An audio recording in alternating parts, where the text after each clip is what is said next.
انطلاقاً من العقل السليم في الجسم السليم، يشارك سائقي الأجرة لانطلاقة الحدث الرياضي الذي يعد الأول من نوعه بمشاركة الفئات الخاصة، فلنرى معاً.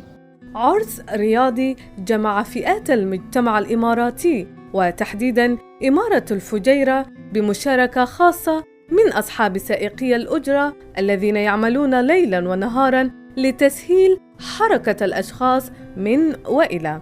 فهذه الفئة وغيرها من الفئات الخاصة كانت حاضرة اليوم لتعزيز مشاركتهم بين مكونات هذا المجتمع. ولأهمية هذا الحدث أكد الرئيس التنفيذي لمجموعة شركات كارس للأجرة سعادة عبد الله سلطان السباق إنه يجب مشاركة جميع فئات المجتمع لتعزيز من مكانة سائقي الأجرة. والهدف من هذا كله أن نحن مثل ما قلت سابقا، هي هذه المحبة، هي هذه إسعاد هاي المجموعة، وبعدين يتسامح الشارع مع السائقين.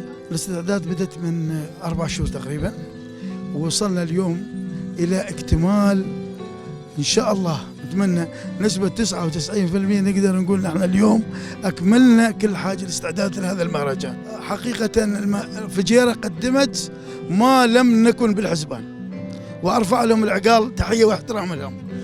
الشرطة على راسهم، الإخوان في الشرطة في الأشغال، حتى مالية الفجيرة ما حد قصر. واللي شفته من الإخوان في رؤساء الدوائر فعلا كان فخر أنهم كلهم كانوا يتكاتفون لرفع اسم الإمارات عالي.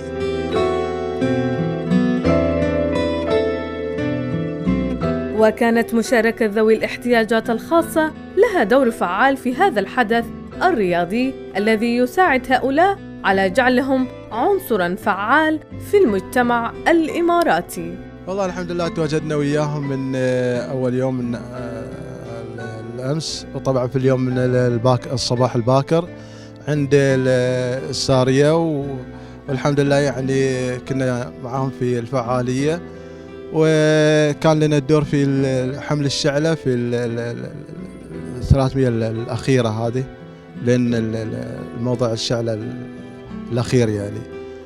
والحمد لله طبعا سعيدين بالمشاركة مع أخواننا وفي هذه الحفل الرياضي يعني الجميل صراحة. ونشكر طبعا جميع القائمين عليه باستضافتنا ودعوتنا للمشاركة معهم في هذا الحفل.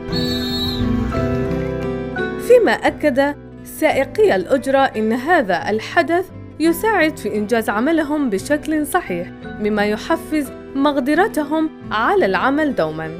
حدث رياضي كبير، وفعلا يعني الواحد من القعدة الكثيرة في التاكس بيعاني من عدة مشاكل في قصة الحركة والترهل اللي في الجسم وغيره. ده حدث رياضي حسي كلنا تفرحنا به.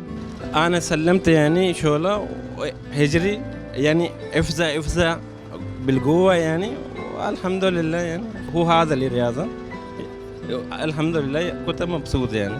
ومن جهة أخرى ساهم عدد من المختصين طبياً في مجال السكري، حيث نوهوا Actually this event is to recognize the contribution of taxi drivers across the community of Globe. We think the taxi drivers are doing a wonderful job for the community. They work so hard and we want them to be fit. طبعا احنا بنستغل فرصة زي ديت النهارده ان احنا بنشوف السائقين التكاسي وبنعمل لهم كشف دوري، بنشوف لهم مرض السكر ونسبة السكر في الدم وضغط الدم. ويبقى هذا اليوم مميز رياضياً، فشاركت كثير من الدول فعالياته ليرفرف علم الإمارات خفاقاً في السماء بمشاركة فريق طيران شراعي عمان. الفريق يتكون من أكثر من 10 طيارين، ونحن فخورين أن نكون هنا في إمارة الفجيرة نشارك إخواننا في هذا الحدث الكبير، والحدث لأول مرة لسباق لدعم سائقي الأجرة.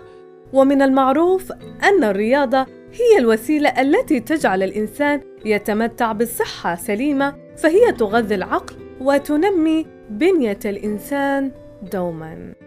بروح رياضية ومعنوية عالية استمر اليوم الرياضي بفعالياته، ليس الهدف منه فوز أو خسارة، وإنما تحفيز هذه الفئات على أداء عملها في أنجح صورة.